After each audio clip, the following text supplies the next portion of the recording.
দুনিয়ার কোন শক্তি ভারতে বসে হাসিনার বিচার আটকাইতে পারবে না। হাসিনার বিচার অবশ্যই হতে হবে। গত 3 দিন ধরে দেখবেন বাংলাদেশের বুদ্ধিজীবীরা ঘুমায় পড়ছে, কোন টকশোতে তাদেরকে দেখা যাচ্ছে না। তাদের আওয়ামী আগুন সন্ত্রাস নিয়ে তাদের 1.5 হাত লম্বা কোনো কলাম নাই।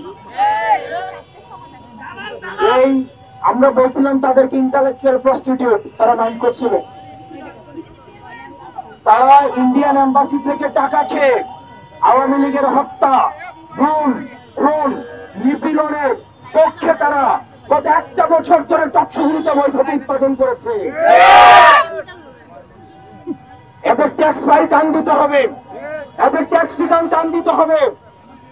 কারা এদেরকে ফান্ড করে? এরা আওয়ামী লীগের পক্ষে বৈধতা উৎপাদন করছে। দীর্ঘ 1.5 দশকের বেশি সময় ধরে ফ্যাসিবাদ বিরোধী ক্রিয়াশীল যে রাজনৈতিক দলগুলো ছিল, সেই দলগুলোর নেতা কর্মীদেরকে আওয়ামী আগুন সন্ত্রাস তাদেরকে পুড়িয়ে হত্যা করেছে। এই আওয়ামী আগুন সন্ত্রাসের লগি বৈঠার যে অভ্যাস, সেই অভ্যাস পুরনো অভ্যাস। তাদেরকে আমাদের সমন্বিত ভাবে তাদেরকে আমাদের প্রতিরোধ করতে হবে এবং টকশোতে বসে, পত্রিকার কলমে বসে যারা আওয়ামী লীগের অপরাধের বৈধতা উৎপাদন করে তাদেরও বিচার হতে হবে।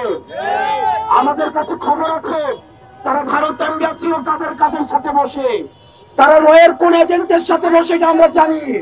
সুতরাং আপনারা গণবিরোধী অবস্থান নিবেন না। হাসিনার বিচার অবশ্যই হতে হবে। দুনিয়ার কোন শক্তি ভারতে বসে হাসিনার বিচার আটকাইতে পারবে না। হাসিনা 13 নভেম্বর 2023 সালে বলছিল, যারা আগুন দিতে আসবে তাকে আগুনে পুরাই দিতে হবে। যারা এখন জীবন, সম্পদ, বাস, রিক্সাতে যারা আগুন দিতে আসবে, হাসিনার নির্দেশনা সবাই অনুসরণ করবেন। আজকে ময়মনসিংহে একজন শিশুকে এই আওয়ামী আগুন সন্ত্রাস তাকে পুড়িয়ে হত্যা করেছে। আওয়ামী লীগের আস্তানা ভেঙে দাও, ঘুরিয়ে দাও। যুবলীগের আস্তানা ভেঙে দাও, ঘুরিয়ে দাও। আমাদেরকে ঐক্যবদ্ধভাবে মিডিয়া সন্ত্রাস, একটা পক্ষ রয়েছে আমাদের নিরলস মিডিয়ার বিরুদ্ধে, যারা পেশাদারির সাথে সাংবাদিকতা করতে চায় তাদের বিরুদ্ধে দাঁড়িয়ে গিয়ে আওয়ামী লীগের পক্ষে তারা মিডিয়া ফ্রেমিং এর মধ্য দিয়ে তারা আওয়ামী পারপাস সার্ভ করে যাচ্ছে। মনে রাখতে হবে, আওয়ামী লীগ কোন নীতিগত ভাবে তাদের বিদায় ঘটে নাই, তাদের বিদায় ঘটেছে গণঅভ্যুত্থানের মধ্য দিয়ে।